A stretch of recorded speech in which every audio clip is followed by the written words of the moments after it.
Hello bachcho, let's read the question. The question says explain what does the equation given below show. Equation is NPP is equal to GPP minus R. तो बच्चों हमें question में एक equation दिया है that is NPP is equal to GPP minus R और हमको बताना है ये इक्वेशन क्या शो करता है, हमें ये एक्सप्लेन करना है. सो हमारे इस क्वेश्चन का जो की कॉन्सेप्ट है, की concept that is GPP and NPP. So GPP and NPP. Now अब हम एक एक करके इन दोनों को देखेंगे. तो सबसे पहले लेट अस अंडरस्टैंड कि जीपीपी क्या होता है. So GPP stands for gross primary productivity. So it is gross primary productivity.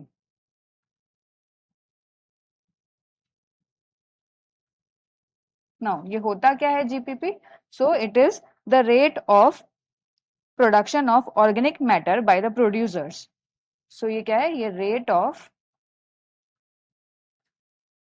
Production of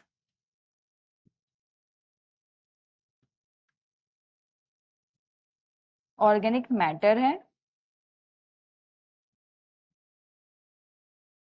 जिसे कौन प्रोड्यूस करता है. तो that is produced by the producers, यानी कि produced by plants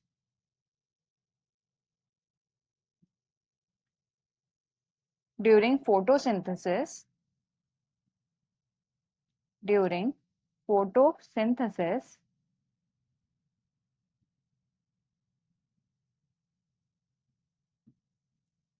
per unit area per unit time per unit area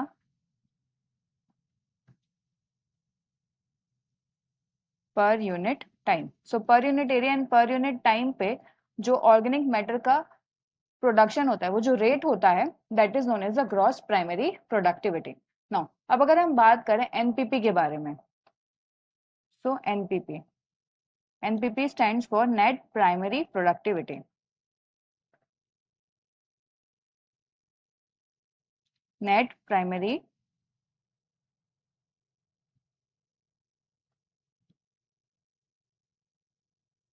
productivity. So ये क्या है बच्चों, net primary productivity is the rate of organic matter which is stored by the producers. Rate of organic matter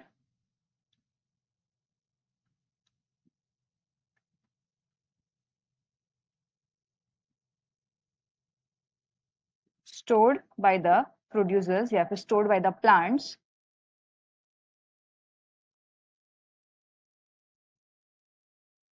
in their bodies per unit time and per unit area per unit time and per unit area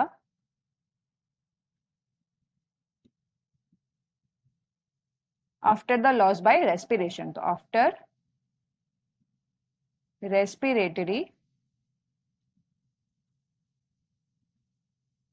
losses, यानी कि respiration के दौरान जो loss होता है energy का, उस loss के बाद जो भी ऑर्गेनिक मैटर स्टोर होता है प्लांट्स में पर यूनिट एरिया पर यूनिट टाइम में, that is the net primary productivity.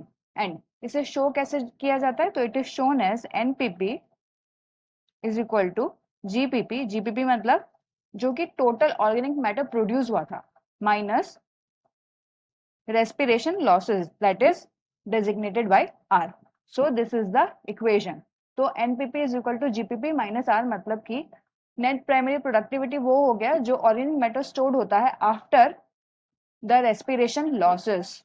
So this is NPP is equal to GPP minus R. So I hope you have understood the concept well. Best of luck.